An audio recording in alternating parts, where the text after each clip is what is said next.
Hello everyone, welcome to AS classes. I hope कि आपने मेरे दोनों सेशन देखे होंगे प्रैक्टिस के। तो आज हम तीसरा सेशन ले रहे हैं प्रैक्टिस का। तो इसमें भी वही 5 क्वेश्चन जैसे कि मैंने आपसे पहले ही बताया था। अब क्या होगा, थोड़े से क्वेश्चन का लेवल हम थोड़ा ऊपर रखेंगे बाकी जो 2 सेशन थे उनसे। तो स्टार्ट करते हैं आज का सेशन। पहला क्वेश्चन मैं ले रहा हूँ। पहला क्वेश्चन है the differential equation di/dt minus 0.2i equals to 0 is applicable over -10 to 10, ये t का रेंज है। If i of 4 is 10 then i of -5 हमें कैलकुलेट करना है। तो इस क्वेश्चन में क्या है कि आपको इस डिफरेंशियल इक्वेशन का सॉल्यूशन निकालना है और सॉल्यूशन निकालने के बाद अगर उसमें कोई कांस्टेंट आया तो उसके लिए ये इन्फॉर्मेशन दी है और ये आपको निकालना है।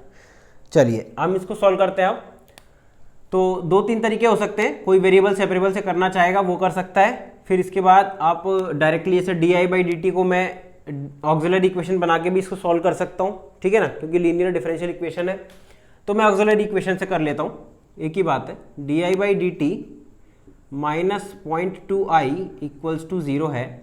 तो यहाँ से हम ऑक्सिलरी इक्वेशन अगर निकालेंगे, ठीक है, ऑक्सिलरी इक्वेशन अगर हम लिख रहे हैं तो क्या आएगी, d माइनस 0.2 इक्वल्स टू 0। तो d इक्वल्स टू आया 0.2 और अगर ये सॉल्यूशन है मतलब d इक्वल्स टू 0.2 एक रूट है ऑक्सिलरी इक्वेशन का, तो आपका जो CF होगा वो CF क्या होगा, C1 e to the power 0.2t, ये 0.2t यही होगा सॉल्यूशन, CF होगा एक्चुअली। अब यहाँ पर क्या देखिए, राइट साइड में यहाँ पर Q का जो पार्ट होता था वो यहाँ पे 0 है। तो अगर वो 0 है इसका मतलब क्या हुआ कि इसमें जो CF होगा वो CF ही मेरा क्या हो जाएगा, जनरल सॉल्यूशन हो जाएगा, ठीक है, वही, क्योंकि PI 0 है इसमें। तो जनरल सॉल्यूशन ये क्या हो गया, C1 e to the power 0.2t हो गया। अभी क्या इन्फॉर्मेशन दी है यहाँ पे लिख रहा हूँ मैं। इसके बाद क्या इन्फॉर्मेशन दी है कि ये y के इक्वल्स होता था, i ऑफ 4 10 दिया हुआ है और t की रेंज जो है वो -10 से 10 है। तो ये जो t का रेंज है देखिए 4 इसमें लाई करता है और -5 भी इसमें लाई करता है, ठीक है। तो y इक्वल्स टू, यहाँ लिखते हैं y equals to C1 e to the power 0.2 और t की वैल्यू क्या दी है देखिए 4। अगर t 4 होगा उस समय y क्या होगा, y होगा 10, क्योंकि इसका मतलब ही यही होता है यहाँ पर। अगर ये t है तो ये मेरा y का काम करेगा वहाँ पर। तो ये हो गया। तो यानी यहाँ से हम C1 कैलकुलेट कर सकते हैं जो कांस्टेंट था। तो e टू दी पावर कितना हो गया, 0.8 हो गया। C1 में यहाँ से लिख रहा हूँ 10 into e to the power -0.8, इसको मैंने साइड शिफ्ट किया तो माइनस में हो गई पावर और ये आ गया मेरा C1। इसको मैं अभी कैलकुलेट नहीं कर रहा हूँ कैलकुलेटर से। क्यों नहीं कर रहा हूँ, उसके पीछे एक रीज़न है, बताऊँगा आगे। तो C1 ये हो गया। अब पूछा क्या है देखिए, फाइनल जो है y इक्वल्स टू C1 की जगह मैं यहाँ लिख देता हूँ 10 e टू दी पावर -0.8 हो गया, C1 हो गया। और क्या था, C1 e to the power 0.2t, तो e टू दी पावर 0.2 और t क्या पूछा है देखिए, माइनस ये अगर t है तो यहाँ का वैल्यू y का वैल्यू जो हमें निकालना है, तो t ये -5 हो गया, ये मैंने -5 रख दिया यहाँ पर, ठीक है। तो y इक्वल्स टू क्या हुआ देखिए 10 e टू दी पावर -0.8 और e टू दी पावर 5 टू ज़ा 10, यानी कि कितना आ जाएगा ये 0.5 और 0.2 का मल्टीप्लाई आप करेंगे, सॉरी 0.05 गलत लिख दिया, -5 है सिर्फ ये, -5 सॉरी, 5 टू ज़ा 10 अगर करेंगे तो ये -1 आ जाएगा, ठीक है, -1 आएगा। और यहाँ पर क्या होगा, y equals to 10 times e to the power add हो जाती है मल्टीप्लीकेशन में, तो -1.8 आ गया। -1.8 e की पावर में, इसकी वैल्यू यहाँ मैंने लिख रखी है 0.1652 और उसको 10 से मल्टीप्लाई करेंगे, 10 इंटू 0.1652, इसको 10 से मल्टीप्लाई कीजिए तो y की जो वैल्यू आई वो आएगी आपकी 1.652। ये आंसर हो गया मेरा, ठीक है। तो ये क्वेश्चन का आंसर है। आंसर तो ठीक है अपनी जगह, लेकिन मेन मैं क्या बताना चाह रहा हूँ इस क्वेश्चन के थ्रू उसकी बात करते हैं। तो देखिए क्या है, क्वेश्चन का सॉल्यूशन बिल्कुल इजी है, क्वेश्चन भी आसान है। बस अब एक पॉइंट कि मैंने क्या किया था, C1 को ना एग्जैक्टली कैलकुलेट नहीं किया, यहाँ पे कैलकुलेटर में डाल के ये वैल्यू नहीं निकाली मैंने, ठीक है। नहीं निकाली। और क्या किया मैंने, C1 को एज इट इज छोड़ दिया। और फाइनल स्टेप में आपको करना भी ऐसे ही चाहिए, फाइनल स्टेप में y की वैल्यू आपको ना एक ही बार फिर कैलकुलेशन करना होगा। ये मैंने कैलकुलेटर से लिख रखा है यहाँ पर, तो कैलकुलेटर से आपको सिर्फ यही वैल्यू कैलकुलेट करनी है लास्ट में, ताकि बार बार आपको कैलकुलेटर यूज़ ना करना पड़े। वर्चुअल कैलकुलेटर है, थोड़ा सा टाइम टेकिंग होता है, तो हम उसको थोड़ा सा अवॉइड करें। अवॉइड इन द सेंस जब एकदम ज़रूरत हो तभी करें। तो लास्ट स्टेप तक आप इसको लेके जाएं और सिर्फ एक ही बार कैलकुलेट करेंगे तो आपका आंसर आ जाएगा एक ही बार में। बार बार उसको यूज़ करने में टाइम वेस्ट होगा, तो आपको ऐसा करना चाहिए। ठीक है, आई होप कि ये क्वेश्चन समझ आया होगा। अब हम इसके बाद चलते हैं सेकंड क्वेश्चन पे, देखते हैं सेकंड क्वेश्चन क्या है। चलिए स्टार्ट करते हैं सेकंड एग्जांपल, देखते हैं सेकंड एग्जांपल में क्या है। तो क्वेश्चन है, a curve passes through the point 1,0 and satisfies the differential equation this dy by dx equals to x² plus y² upon 2y plus y upon x। ठीक है, question देख के कई लोग को समझ आ गया होगा, कुछ का देखा हुआ क्वेश्चन भी हो सकता है ये। तो बात करते हैं हम पहले सॉल्यूशन की कि आखिर है क्या इसमें। देखिए इस क्वेश्चन में y अपॉन एक्स देख के ऐसा लग रहा है कि हाँ y अपॉन एक्स का टर्म जनरेट किया जा सकता है। तो चलिए एक काम करते हैं, स्टार्ट करते हैं इसको। तो मैंने अगर लिखा dy by d x equals to, तो इसको मैं सेपरेट कर लेता हूँ, बाकी देखते हैं हम क्या होता है फिर आगे। x² अपॉन 2y प्लस, और ये आ गया क्या, y² upon 2y plus y upon x, ये आ गया। ठीक है, अब देखिए dy by d x equals to, ये तो क्या हो गया, देखिए इसमें से x अपॉन वाई तो बना ही सकते हैं क्योंकि y अपॉन एक्स बनाना है। तो देखते हैं पहले x अपॉन 2 और ये x अपॉन वाई लिख लिया मैंने, ऐसे लिख लिया क्योंकि बनाना है अपन को y अपॉन एक्स, इसलिए ये तो गया। देखिए यहाँ तो कुछ कर ही नहीं सकते, y अपॉन 2 ही है ये तो, और ये y अपॉन एक्स है। चलिए ठीक है, अब इसके बाद dy बाई डी एक्स, हमारा टारगेट ना सिर्फ y अपॉन एक्स पे अटक गया है, तो y अपॉन एक्स हम जनरेट करना चाहते हैं। तो x अपॉन वाई को क्या लिख सकते हैं, 1 upon y upon x inverse, है ना। अगर सपोज x अपॉन वाई कोई नंबर होता, k मान लेते आप, x अपॉन वाई को अगर k लिख लेते तो 1 अपॉन k क्या होता, y अपॉन एक्स होता, है ना। तो 1, मैं यहाँ पे इसको क्या लिख रहा हूँ, 1 अपॉन वाई अपॉन एक्स, इस टाइप से। तो 1 अपॉन वाई अपॉन एक्स, तो ये क्या हो जाएगा, x अपॉन वाई वापस हो जाएगा। ठीक है, तो प्लस, और बाकी का टर्म तो एज इट इज़ है, प्लस y अपॉन 2 को कुछ नहीं कर सकते तो उसको ऐसे ही रहने देंगे, y upon 2 plus y upon x, है ना। ये थोड़ा सा हमें सोचना होगा, यही तो थिंकिंग हमें डेवलप करनी है। तो dy बाई डी एक्स क्या होगा, देखो ये तो क्लियर हो। अब यहाँ से देखिए y अपॉन एक्स का टर्म हमने बना लिया, तो y अपॉन एक्स को मैं v मान लेता हूँ। ठीक है, और y, तो यहाँ से क्या हुआ, y मिला v इंटू एक्स, और dy बाई डी एक्स आपके पास क्या आ जाएगा, v plus x d v by d x, है ना। ये सब आप देख चुके हैं, इसमें डिटेल की जरूरत नहीं है अब, क्योंकि आप पहले भी देख चुके हैं इसको और वीडियोस आपने देखे ही होंगे। चलिए स्टार्ट करते हैं इसके आगे। अब क्या होगा, dy बाई डी एक्स को आप ये लिख सकते हैं, तो मैं यहाँ पुट कर रहा हूँ dy बाई डी एक्स को, है ना। चलिए आगे लिखते हैं, v plus x d v by d x जो हुआ वो क्या हुआ आपका, equals to x by 2 as it is है, और ये 1 अपॉन वी बनेगा। देखिए कैसे, y अपॉन एक्स वी था, प्लस y को मैंने क्या लिखा है, vx, तो मैंने यहाँ vx पुट कर लिया अपॉन 2 और प्लस y अपॉन एक्स को v, ये।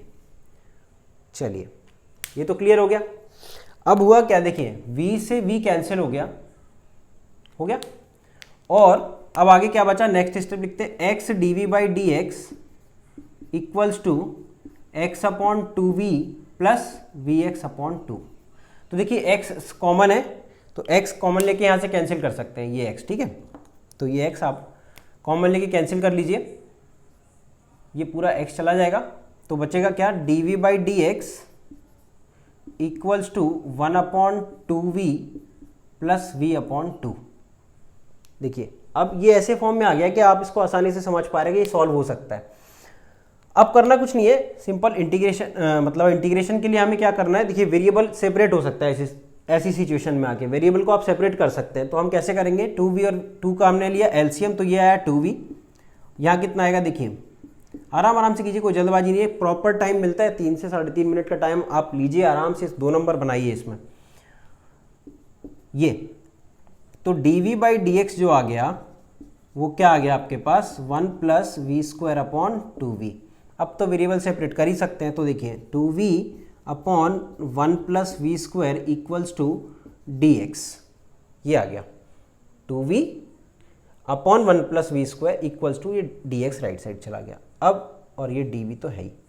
अब क्या कर सकते हैं, वेरिएबल सेपरेट होगा तो आप इंटीग्रेट कर सकते हैं प्लस c। अब इसका इंटीग्रेशन, ठीक है, तो स्पेस कम है, मैं इधर लिखता हूँ इस साइड थोड़ा। अब यहाँ लिखेंगे हम। अब इसके बाद करना क्या है, 2v upon 1 plus v square का जो इंटीग्रेशन है उसको हमें करना है। तो उसके लिए इंटीग्रेशन के लिए कुछ नहीं है, देखिए मैंने पहले भी बताया न्यूमरेटर अपॉन डिनोमिनेटर टाइप अगर कोई एक्सप्रेशन दिया है तो आप डिनोमिनेटर को डिफरेंशिएट करके देखिए, डिफरेंशिएट करके देखिए और आपको समझ आ जाएगा इसके डिफरेंशिएशन से न्यूमरेटर जनरेट हो रहा है कि नहीं। बस इतना सा हिंट है। तो 1 प्लस वी स्क्वायर को मैं कुछ t मान लेता हूँ उस इंटीग्रेशन के लिए। तो 2v dv हुआ dt, वी स्क्वायर का 2v, v का differentiation dv equals to t का डिफरेंशिएशन dt। तो 2v dv को आप लिख सकते हैं dt डायरेक्टली, और 1 प्लस वी स्क्वायर हुआ t, इंटीग्रेशन तो एज इट इज है, इक्वल्स टू इंटीग्रल dx है प्लस c हो गया। dt अपॉन t का इंटीग्रेशन क्या होता है, ln t, फॉर्मूला आपको पता है, और ये x प्लस सी, dx का इंटीग्रेशन x प्लस सी। लेकिन अभी क्या है, देखिए t को वापस सब्सटीट्यूट करना है। t को हमने क्या माना था, 1 plus v square, ln of 1 plus v square, और v को भी क्या माना था वो रखना पड़ेगा, ln ऑफ 1 प्लस v हमने माना था y बाई एक्स का square equals to x plus C, ये माना था हमने, यही हुआ हमारा। तो अब इसके बाद आगे लिखते हैं, क्योंकि अभी c निकालना है और उसमें कुछ कंडीशन भी दी है, तो इसीलिए यानी कि c कैलकुलेट करना ही होगा, हमें कुछ कंडीशन दी है कांस्टेंट फाइंड करने के लिए। जब भी कोई एक्स्ट्रा कंडीशन दी है मतलब वो क्या चाहते हैं कि आप कांस्टेंट को फाइंड करें। तो अब क्या हुआ, कंडीशन क्या है, देखिए दिस कर्व, ये तो सॉल्यूशन हो गया, तो ये कर्व की इक्वेशन है, this curve passes through the point 1, 0। तो इसका मतलब क्या हुआ, ये पॉइंट तो x का हो गया और ये हो गया y का, मतलब जब y 0 है तो x 1 है, ये मतलब हुआ। तो y को 0 रख दीजिए और x को 1 रख दीजिए। तो इस इक्वेशन में आपने y 0 किया तो ये तो गया 0, ln 1 हो गया 0 इक्वल्स टू, तो 0 इक्वल्स टू x कितना है 1 प्लस c, ये तो यहाँ से c कितना आ जाएगा -1, ये -1 आ गया c। तो अब फाइनल आंसर आप कैसे लिखेंगे, ln of 1 plus y upon x का स्क्वायर, ये हो गया कंप्लीट, इक्वल्स टू x -1। तो ये हुआ आपका फाइनल आंसर। इस क्वेश्चन में 4 मतलब ऑप्शन दिए थे, तो आप ऑप्शन में से ये आंसर जहाँ भी होगा ABCD में से वो आप टिक करते। तो मैंने ऑप्शन नहीं लिए थे, बट हमें तो अभी सॉल्यूशन करना है, सीखना है कि सोचते कैसे, तो इसलिए करना कुछ नहीं था ज़्यादा इसमें, बस y अपॉन एक्स यहाँ से सोचना था कि कैसे आप जनरेट करना है, और हम एक एक स्टेप करके बनाते गए। तो ये क्वेश्चन मैं पहले ही बोला था, किसी का देखा हुआ होगा कुछ लोग का। तो ये क्वेश्चन एक्चुअली गेट इलेक्ट्रॉनिक्स का क्वेश्चन है, गेट इलेक्ट्रॉनिक्स में आया था, देखिए 2018 का क्वेश्चन है ये, ठीक है 2018। जो इलेक्ट्रॉनिक्स के स्टूडेंट होंगे उन्हें पता होगा ये चीज़, 2018 में ये क्वेश्चन आया हुआ था एग्जाम में। बाकी देखिए सबके लिए इंपॉर्टेंट है, मैं नहीं कह रहा हूँ कि इलेक्ट्रॉनिक्स के लिए इंपॉर्टेंट है, डिफरेंशियल इक्वेशन तो सभी के लिए इंपॉर्टेंट है, बट हमें सोचना कैसे, क्योंकि किसी ब्रांच में कोई अच्छा क्वेश्चन आता है तो आपको हैंडल करते आना चाहिए। कल को किसी भी ब्रांच में कुछ भी थोड़ा अच्छा क्वेश्चन आ सकता है, ये 2 मार्क्स के लिए बन सकता है क्वेश्चन आराम से। तो आई होप कि क्लियर हो गया होगा आपको। हम नेक्स्ट क्वेश्चन पे जाते हैं, अब थर्ड क्वेश्चन की बात करते हैं क्या है। चलिए स्टार्ट करते हैं नेक्स्ट क्वेश्चन, देखते हैं नेक्स्ट क्वेश्चन क्या है। नेक्स्ट है x into x minus y into d y plus y square d x equals to 0। इसके लिए हमें सॉल्यूशन निकालना है। तो देखिए क्या है इसमें, सबसे पहले जो देख के क्वेश्चन को लगता है कि एम डी एक्स और एन डी वाई फॉर्म में लिखा हुआ है, पहले से ही M D X N D Y में लिखा हुआ है। तो यहाँ पे m क्या हुआ, ये रहा, और n ये रहा, ठीक है। जब n और m मिल गए तो आपको करना क्या चाहिए, बार बार m फिर n ऐसे नहीं जमाना है, डायरेक्टली डो m बाई डो y कैलकुलेट करना है, क्योंकि जो भी इंटीग्रेटिंग फैक्टर निकालना होगा अगर ज़रूरत पड़ी तो वो इनकी हेल्प से निकलेगा। तो डो एम बाई डो वाई सीधा आ गया देखिए 2y, और डो एन बाई डो एक्स मैंने यहाँ से लिखा तो वो आया x, इसको मल्टीप्लाई कर लेते हैं, x square minus x y, उसका अपन डिफ्रेंशिएट करेंगे x के रिस्पेक्ट में, तो 2x माइनस वाई आया। ठीक है, जो भी होना है इसी से होना है। अब इक्वल नहीं है, इक्वल नहीं है मतलब एग्जैक्ट नहीं है, एग्जैक्ट नहीं है मतलब इंटीग्रेटिंग फैक्टर निकालना ही पड़ेगा। और तरीका क्या हो सकता है इसका? एक तरीका ये हो सकता है कि अगर आप ध्यान से देखें तो x square minus x y into d y plus y square d x equals to 0, इस टाइप का ये इक्वेशन बनेगा। तो इस टाइप के इक्वेशन में अगर आप ध्यान से देख पा रहे हैं तो हर टर्म की डिग्री ना 2 है, इसकी भी 2 है, 1 1, ये पूरा टर्म की डिग्री 2 है, 1 + 1, तो ये इसका भी 2 डिग्री है। तो ये होमोजीनियस टाइप एक फंक्शन मतलब डिफरेंशियल इक्वेशन फॉर्म हो रहा है। होमोजीनियस जब भी फॉर्म होता है तो आपको पता है इंटीग्रेटिंग फैक्टर की अगर ज़रूरत पड़ेगी तो क्या होगा, 1/mx + ny, ये आपको याद होना चाहिए। और ये आपने याद भी होगा, आपको आई होप याद होगा क्योंकि आपने पहली वीडियोस देख रखे हैं सारे। तो इंटीग्रेटिंग फैक्टर हो गया 1/mx + ny।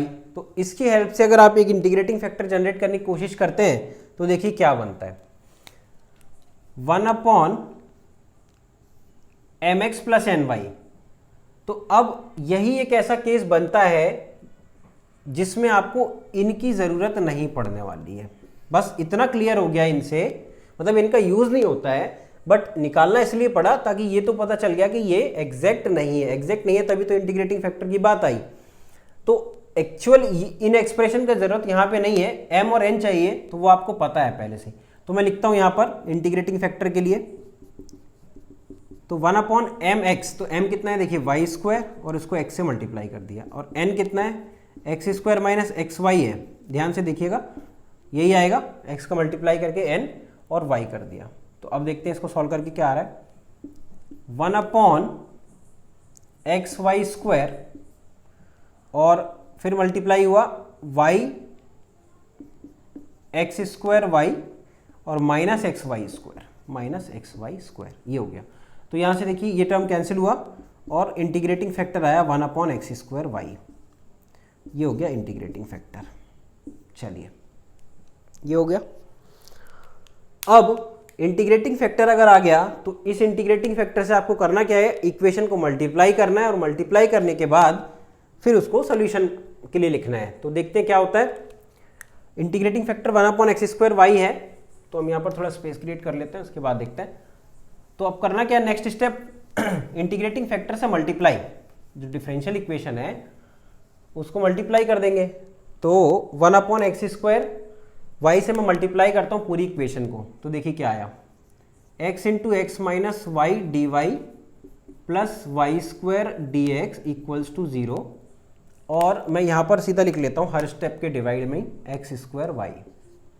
तो आप समझ गए होंगे, मल्टीप्लाई मैंने कर दिया। चलिए क्या क्या कैंसिल हो रहा है इसको कर दीजिए, x कैंसिल हुआ यहाँ से और y एक कैंसिल हुआ यहाँ से।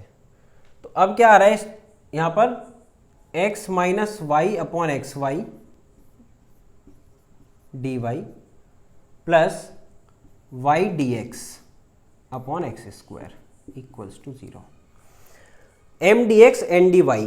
अब ये एग्जैक्ट है, इंटीग्रेटिंग फैक्टर से मल्टीप्लाई कर दिया ना आप तो आपने, तो यानी कि क्या हो गया, एग्जैक्ट हो गया। और एग्जैक्ट हो गया तो अब आप देखिए चेक भी कर सकते हैं, मैं आपको चेक करवा देता हूँ इस क्वेश्चन के लिए अगर आपको ऐसा लगे तो। m dx और n dy, तो m ये हुआ यहाँ पर, तो m ये हुआ, तो डो m बाई डो y कितना आया, y के रिस्पेक्ट में डिफरेंशिएट करना है, 1/x² आएगा, 1/x² आएगा। और डो n बाई डो x मतलब x के रिस्पेक्ट में इसको डिफरेंशिएट करना है, तो x यहाँ भी है यहाँ भी है, u/v रूल लगेगा इसमें, y को ऐसा कांस्टेंट ट्रीट कीजिएगा आप, तो 1/y सीधा बाहर लिख लेते हैं, और u/v मतलब डिनोमिनेटर का स्क्वायर, ये डिनोमिनेटर का square, denominator as it is कर दिया, और डिफरेंशिएशन ऑफ न्यूमरेटर, तो x का ही डिफरेंशिएशन होगा 1 आएगा और इसका 0 आएगा, minus x minus y as it is लिख दिया, और वापस फिर x का डिफरेंशिएशन ये 1 कर दिया मैंने इनटू में। तो यहाँ से देखिए सॉल्व करके कितना आ रहा है, ये y हो गया, ये x minus x plus y, और ये x²। तो x से x चला गया, y से y चला गया, डो n बाई डो एक्स कितना आ गया देखिए 1 अपॉन एक्स स्क्वायर। सेम आ रहा है, सेम आ रहा है, यानी मतलब क्या हुआ, एग्जैक्ट हुआ। ये मैंने आपको प्रूफ करके भी दिखा दिया कि भाई इंटीग्रेटिंग फैक्टर से मल्टीप्लाई करने के बाद एग्जैक्ट बन जाते हैं।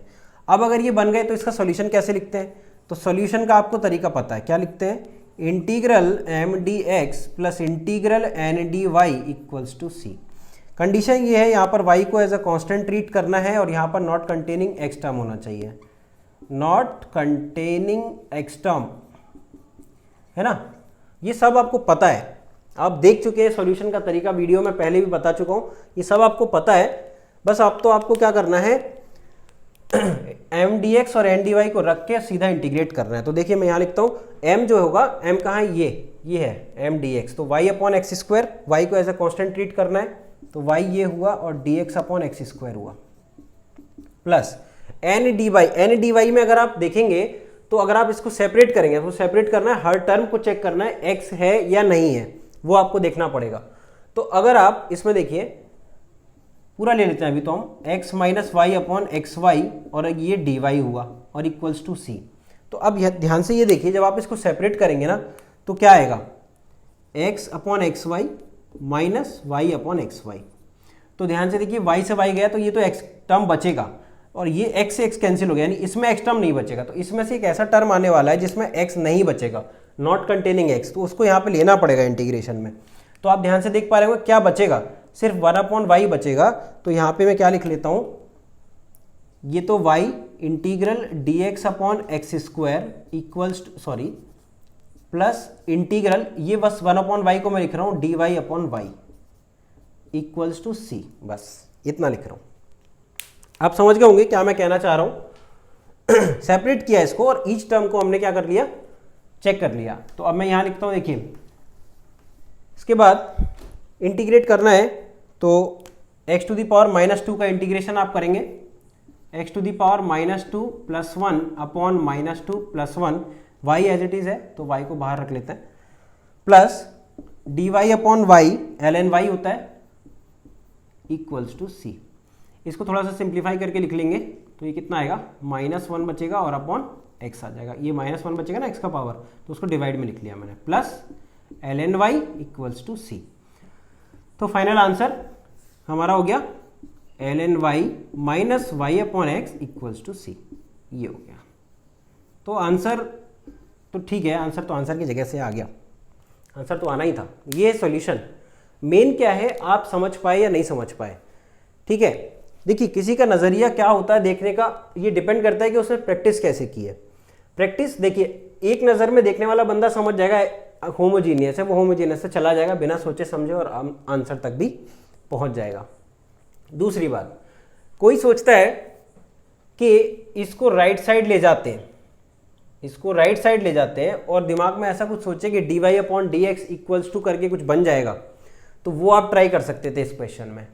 तो आप कमेंट बॉक्स में ज़रूर बताएं और आप एक बार ट्राई भी करें, प्लीज़ ट्राई करें आप कि इसको राइट साइड ले गए, इसको राइट साइड ले गए और d y by d x form बनाने की कोशिश करी, तो उसके बाद क्या सॉल्व हो पा रहा है या नहीं हो पा रहा है, ठीक है।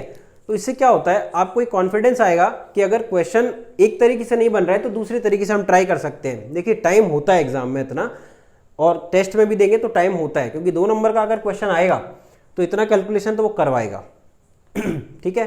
और एक से ज़्यादा तरीके बिल्कुल हो सकते हैं सॉल्व करने के। तो मैं होता जैसे अगर, तो दूसरे तरीके से भी कर सकते हैं हम इसको।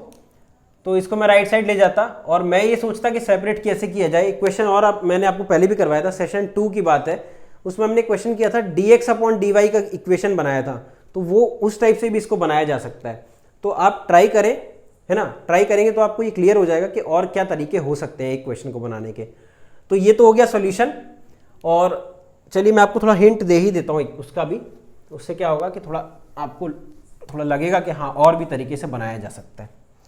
हिंट ऐसा है, इसको राइट साइड ले जाते हैं, x into x minus y d y equals to minus y square d x हुआ।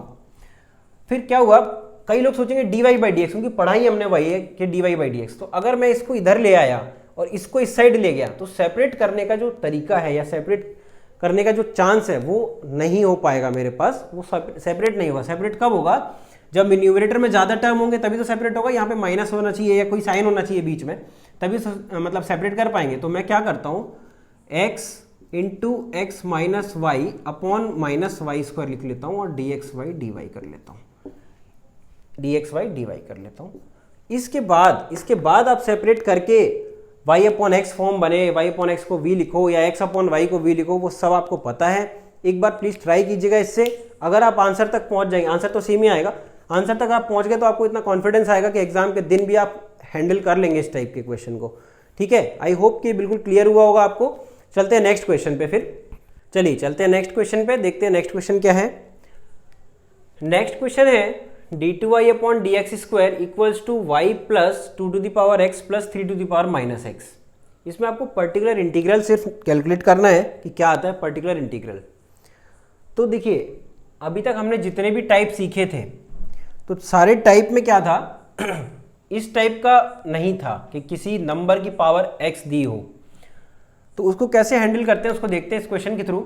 सबसे पहले आप इस y को लेफ्ट साइड शिफ्ट कीजिए तो ये इक्वेशन बन जाएगी आपकी d2y upon d x square minus y equals to 2 to the power x plus 3 to the power minus x. क्योंकि आपको पता है जो भी q वाला पार्ट होता है लीनियर डिफरेंशियल इक्वेशन नहीं भी है, बट राइट साइड जो भी पार्ट हम रखते हैं वो क्या होता है, उसमें इंडिपेंडेंट वेरिएबल या फिर कांस्टेंट होता है। तो यहाँ पे इंडिपेंडेंट वेरिएबल है x है, ठीक है। अब हुआ क्या कि ऑक्सिलरी इक्वेशन की तो जरूरत ही नहीं क्योंकि पर्टिकुलर इंटीग्रल पूछा गया हमसे यहाँ पर। तो पर्टिकुलर इंटीग्रल पूछा गया तो राइट साइड की बात करते हैं डायरेक्ट। CF आप कैलकुलेट कर लेंगे, डी स्क्वायर माइनस 1 आएगा, d equals two plus 1 minus 1 उसके रूट्स होंगे और आप क्या लिखेंगे c1 e to the power x plus c2 e to the power minus x, ये आपका CF हो गया। बट PI, तो PI क्या होगा PI आपको पता है कैसे होता है। PI जो भी होगा देखिए राइट साइड का जो भी फंक्शन है 2 to the power x plus 3 to the power minus x upon f of d, मतलब auxiliary equation. Auxiliary equation d square minus 1 होगा। यहाँ से आप देख के ही समझ जाएंगे डी स्क्वायर माइनस 1 होगा। आपने पहले वीडियो देख रखे हैं, डी स्क्वायर माइनस 1 डायरेक्टली आप यहाँ पे लिख सकते हैं ये। तो 2 to the power x plus 3 to the power minus x upon ये हो गया डी स्क्वायर माइनस 1। ठीक है, सेपरेट कर लेते हैं। यहाँ लिखता हूँ सेपरेट करके, इस साइन से सेपरेट हुआ तो देखिए यहाँ पे 2 to the power x upon d square minus 1 आया और plus 3 to the power minus x upon d square minus 1 आ गया। अब देखिए इसको कैसे हैंडल करते हैं, इसके लिए ना एक बात समझनी पड़ेगी। यहाँ पर देखते हैं, आप जानते हैं कि e टू द पावर में, e टू द पावर का तो आपको तरीका पता है इसका। तो e टू द पावर में अगर मैं किसी नंबर को ln के साथ लिख दूं तो ये हमने कई बार डिस्कस किया है कि e और ln एक दूसरे को कंपनसेट करते हैं और फाइनल आंसर k आ जाता है। ठीक है, ठीक है। अगर सपोज इसी k को मैं 2 टू द पावर x मान लूं, इस k को 2 टू द पावर x मान लूं तो क्या हो जाएगा e to the power ln of 2 to the power x हो गया। ठीक है, इसका आंसर तो पता ही है आपको 2 टू द पावर x है, तो 2 टू द पावर x है। चलिए यहाँ तक तो सही है। अब इसमें सिर्फ इस साइड ln का मैं प्रॉपर्टी यूज कर लेते हैं ln की, तो x बाहर आ गया तो e to the power x ln 2, इसको सॉल्व करेंगे तो वापस तो इसी के आएगा ना, ये कोई चेंज थोड़ी कर दिया, कोई जादू थोड़ी हो गया कि अलग अलग हो जाएगा, इक्वल है ये। बट e की पावर का जो वेरिएशन होता था डिफरेंशियल इक्वेशन में e to the power alpha x, उससे आप इसको कंपेयर कर सकते हैं। इसको ये कैसे करेंगे, देखिए x तो एज इट इज है, अल्फा की जगह देखिए ln 2 आप लिख सकते हैं, ये अल्फा से कंपेयर हो जाएगा ln 2। अब क्या हुआ, तो यही मैं आपको समझाना चाह रहा था कि आप क्या करना, 2 टू द पावर x को क्या लिखना, e to the power ln of 2 to the power x लिखना, x बाहर आ जाएगा e to the power ln 2।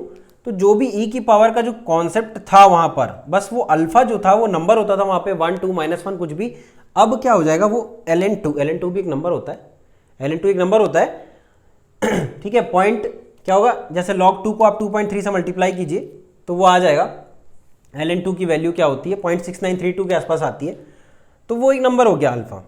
तो ऐसे आप समझ सकते हैं। तो ये तो हुआ समझने का तरीका। अब मैं इस क्वेश्चन को करके दिखाता हूँ कैसे करेंगे। आई होप कि आप समझ गए होंगे क्या बोला मैंने।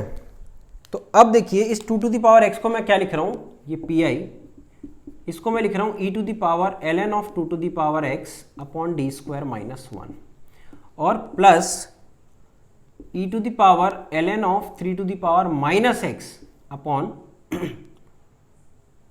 D square minus 1। तो pi कितना आ गया, देखिए ये x बाहर आया, e to the power x ln2 d square minus 1 plus यहाँ से माइनस x बाहर आएगा, तो मैं उस माइनस को यहाँ लिख लेता हूँ, x e to the power ln3, sorry गलत, ये माइनस x लिखना चाहिए मुझे और ये प्लस, ठीक है, ये माइनस x सिर्फ पावर में आएगा ना। तो अब क्या हुआ, अब इस माइनस को आप चाहे तो यहाँ से सिर्फ x भी ले सकते थे, तो 3 टू द पावर माइनस 1 आ जाएगा, वो भी आप कर सकते हैं, ये ऐसे कर सकते हैं डी स्क्वायर माइनस 1, और इस 3 टू द पावर माइनस 1 को 1/3 लिख सकते हैं डायरेक्ट, ये ऐसे भी लिख सकते हैं, ठीक है। अब कंपेयर करके अब तो कुछ बचा ही नहीं, e to the power alpha x, तो अल्फा, अब उसमें क्या होता था e to the power alpha x वाले जो कॉन्सेप्ट होता था, डायरेक्टली क्या होता था, डी रिप्लेस्ड बाई अल्फा, यही तो होता था, डी रिप्लेस्ड बाई अल्फा। तो वही मैं लिख रहा हूँ यहाँ पर। तो देखिए पी कितना आएगा, पी आप डायरेक्ट लिख सकते हैं इस स्टेप में। अब e to the power x ln2 upon d square, मतलब डी की जगह अल्फा रखना है, अल्फा हो गया ln2, तो ln2 का स्क्वायर हो गया माइनस 1, और ये plus e to the power x ln 1/3, और यहाँ क्या आ जाएगा, यहाँ क्या आ जाएगा, डी की जगह अल्फा, अल्फा मतलब ये ln ऑफ 1/3 का स्क्वायर, ln ऑफ ये 1/3 का स्क्वायर माइनस 1, ये आंसर हो गया। वापस आप चाहें तो यहाँ पर 2 टू द पावर x लिख सकते हैं या 3 to the power minus x लिख सकते हैं, it's up to you, but ये तरीका होता है लिखने का।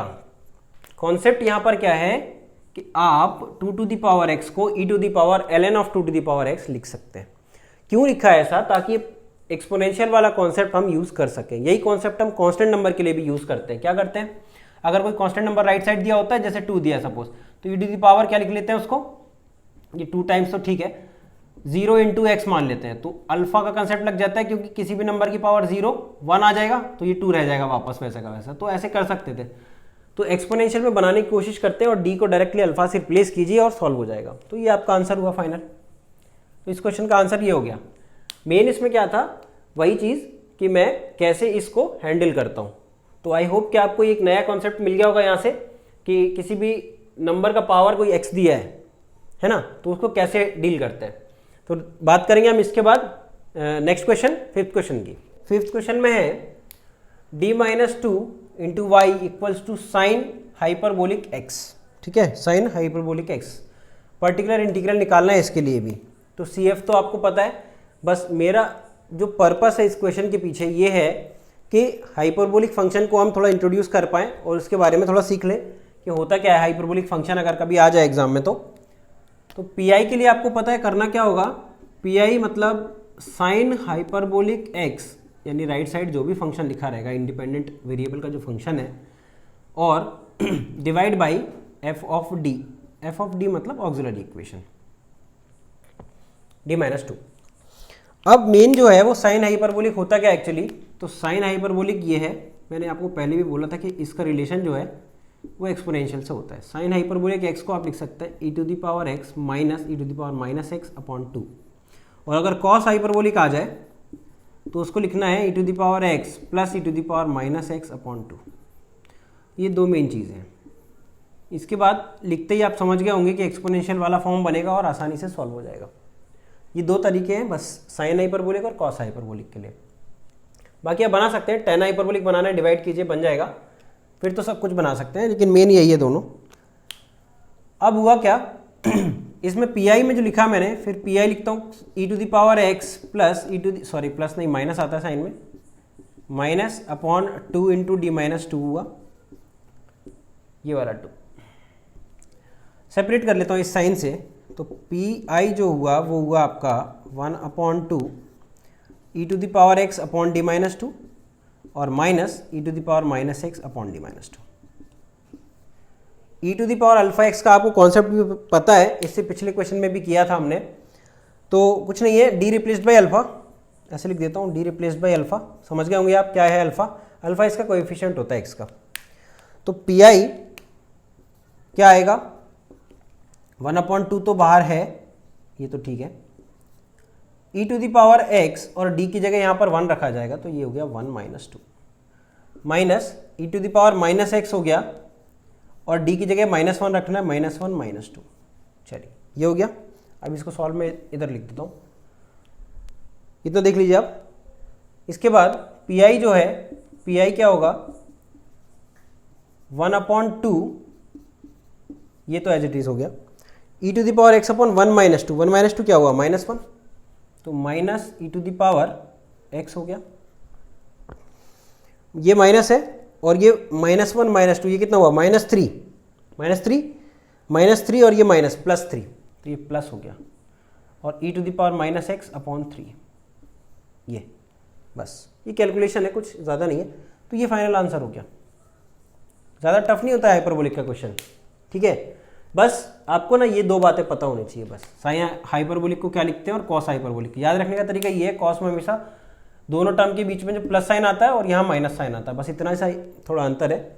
ये इस टाइप का आपने उसमें भी देखा होगा, किसमें, इमेजिनरी जब लिखते हैं साइन आई थीटा, है ना, क्या लिखते हैं बताता हूँ, साइन आई थीटा नहीं, साइन थीटा को आप लिखते हैं e to the power i theta minus e to the power minus i theta upon 2i। Complex variable में आप इस टाइप से लिखते हैं, तो उससे कुछ रिलेट कर सकते हैं, बट एग्जैक्टली वैसा नहीं है। आयोटा यहाँ नहीं, मतलब यहाँ आता है पर इधर कुछ नहीं है ऐसा। और कॉस थीटा को भी लिख सकते हैं आप, तो वो मैं कॉम्प्लेक्स वेरिएबल जब डील करूँगा ना तब बात करेंगे उसकी डिटेल में क्या है वो।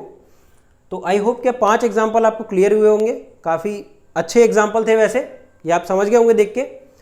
तो इसके बाद और 5 क्वेश्चन एक सेशन और लूँगा मैं, 4th सेशन जिसको बोलेंगे अभी।